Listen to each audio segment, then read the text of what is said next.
Hi, I'm Dana and I had one single person ask me to show me baking bread with you guys. I thought it'd be fun. I'm very easily distracted by Otis though. So we're starting with the pinny because I wipe my hands on myself all the time.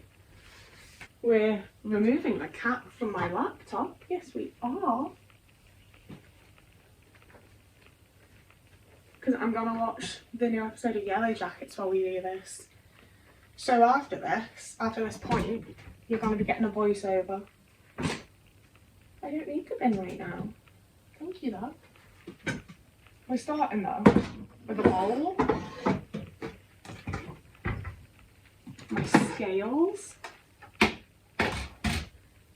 and another bowl. Yeah, I want Yellow Jackets now, so. I will not at any point during this be saying the name of this bread. I don't know how you say it. Every time I've ever said it... See, the only person I ever said it to was not my last housemate, but the one before. And he'd always be like, oh, that's not how it's pronounced. It's pronounced like this. But I don't care, so I'm just not going to say it. I'm using the BBC Good Food recipe, which will be linked down below. But one of my absolute red flags is that I've never followed a recipe in my entire life, ever. I read the ingredients.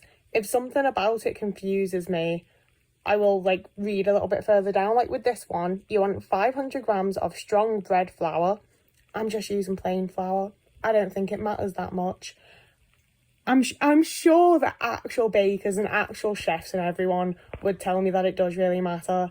But for the purpose of someone who just wants to eat some decent food, I don't think that shit matters. Just use whatever the fuck you've got. Use whatever you can find. Everything will be fine. So 500 grams of strong bread flour, 7 grams of dried fast action yeast. Again, I don't know if that's what I'm using. It's the packet yeast you get in supermarkets. I can't imagine it being the wrong one. 2 teaspoons of fine sea salt, as you will see. I just grind some salt in and hope it's the right amount. Pretty much everything I just eyeball and hope for the best. And honestly, most of the time, I get the best. Most of the time it turns out okay. 5 tablespoons of olive oil, plus extra for the tin and to serve, 1 teaspoon of flaky sea salt, straight up don't have that, and a quarter small bunch of rosemary. I haven't used that at any point, didn't use that originally. The yeast and the salt and the lack of water was what confused me. I hate it when recipes don't put water as part of it when you're using water. It's also 300 to 400 millilitres of lukewarm water added slowly. I mean, I feel like you can mostly just watch what I'm doing. I could explain it to you, but I feel like it's all fairly obvious. I'm just, I've put no, actually, one bit that isn't obvious is that's the bit that confused me. When you put the salt and the yeast in, salt will kill yeast because yeast is alive, apparently. I don't know shit, it's just what I've read. So I mixed the yeast in with half of the flour on one side and the salt in with the flour on the other side, and apparently that makes it okay when you're adding the water and oil. I might literally just start having the water on the side with the yeast in it and then pouring that in, because I do feel like that gives a fluffier loaf. But it's also, see, that's the annoying thing as well, is I did this one time, it's just a plain bread, nothing in it, and it was perfect. It was crispy and golden on the outside. It was fluffy and light and it was genuinely the best bread I've ever made in my entire life. Which is why when one of yous were like, hey, show us your baking bread, I was like, I know what I'm showing you guys. And it just turned out really mid this time. And I didn't do anything differently other than adding the spring onions at the end. And I don't feel like that should have affected it. But anyway, I do kind of want to share some actual... See, that's the thing, I don't feel like I have tips. I've just slowly figured things out because I like eating good food. So yeah, I tried to use the oil that was left over to oil up my hands so that the dough wouldn't stick to them as much. Because that's one of the big things that stops me from doing baking and cooking and things as much as I would like, is sometimes I just can't handle the sensory aspect of it. And sure, I could buy gloves, I could accommodate to myself. And I probably will now that I've thought about it, but sometimes it's difficult to think of that kind of thing. But yeah, I mix it in the bowl until it starts coming together, which I think is what you're supposed to do. And then that's when you have to start kneading it and take it out. And this is again where I don't understand what kneading is, to be entirely honest with you. I just sort of keep folding it in on itself quite aggressively. But then that means that I'm mixing in quite a lot of the flour that I'm using on my surface so that it doesn't stick. So I feel like I add a little bit too much flour to every single thing that I ever bake that needs to be kneaded. Because I just add so much fucking flour while I knead it.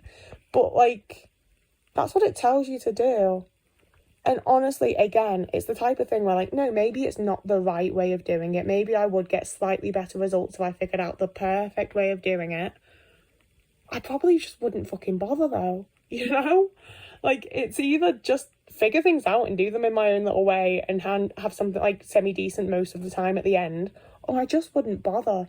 Once I start overcomplicating it and really looking into things and really thinking about stuff, I just get absolutely paralysed, and it's too many steps and it's all too much and I don't want to do it anymore.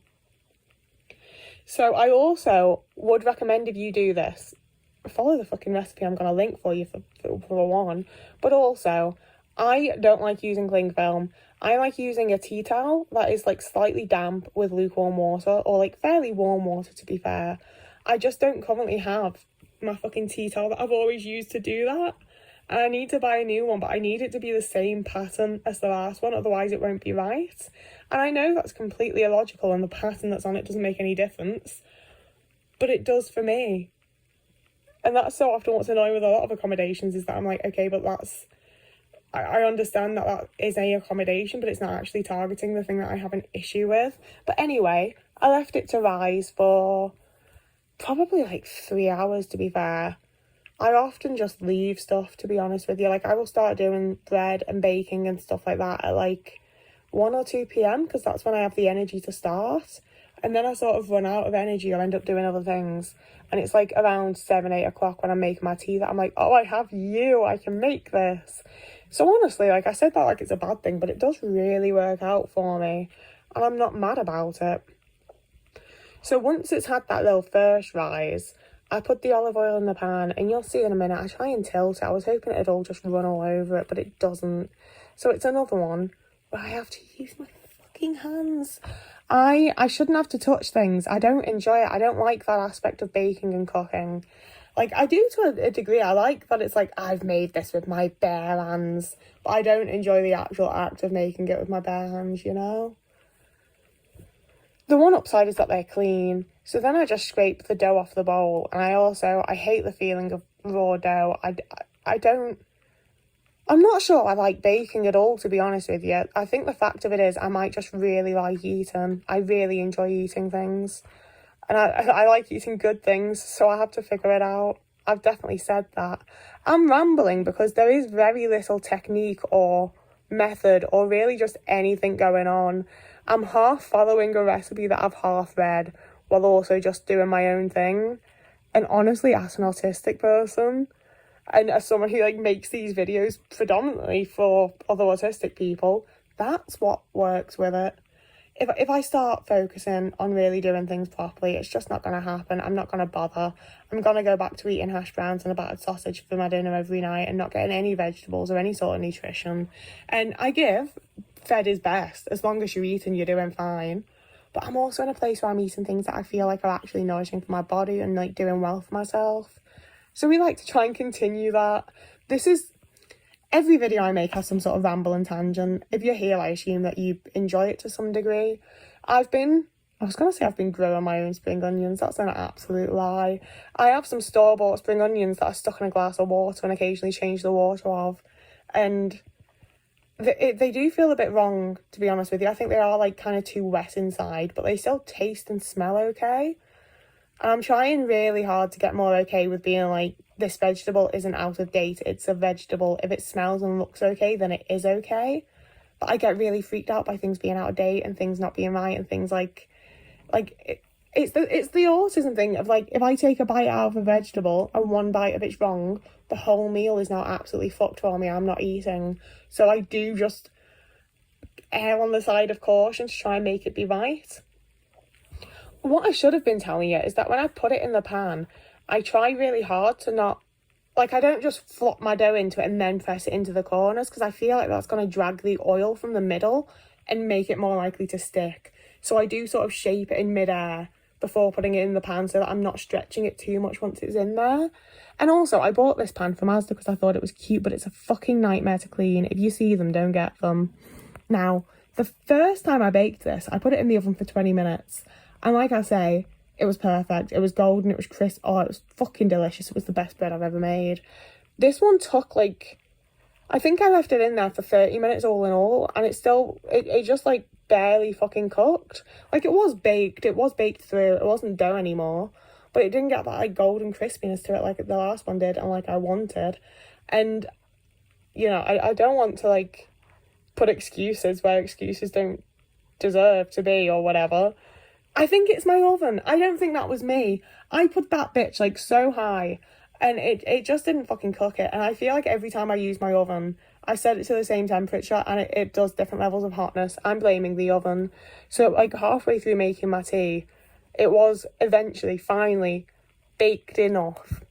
Like, even looking at it there, I was like, oh, it's not good enough, but it's fine. Like, it's mid. It's a really mid loaf. It's not a good loaf of bread. It's mid as fuck. But even mid freshly home-baked bread is still pretty fucking good, you know?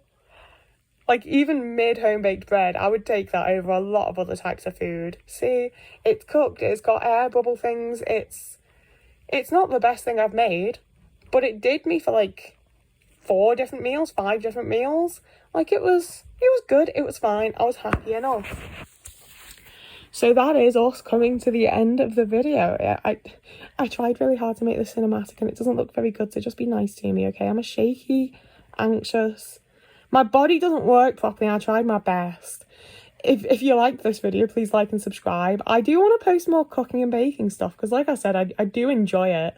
And I do kind of want to encourage other people to just give it a go and have a bash at it, even if you're not particularly good at it. Like, it is a learning curve. You do have to figure it out, but it's fun. So yeah, if you like this, like and subscribe. You can also follow me over on Blue Sky, TikTok or Instagram. And you can also find me over on Patreon or Ko-fi if that's an inclination that you would enjoy. You get like immediate access to the Discord if you join my Patreon.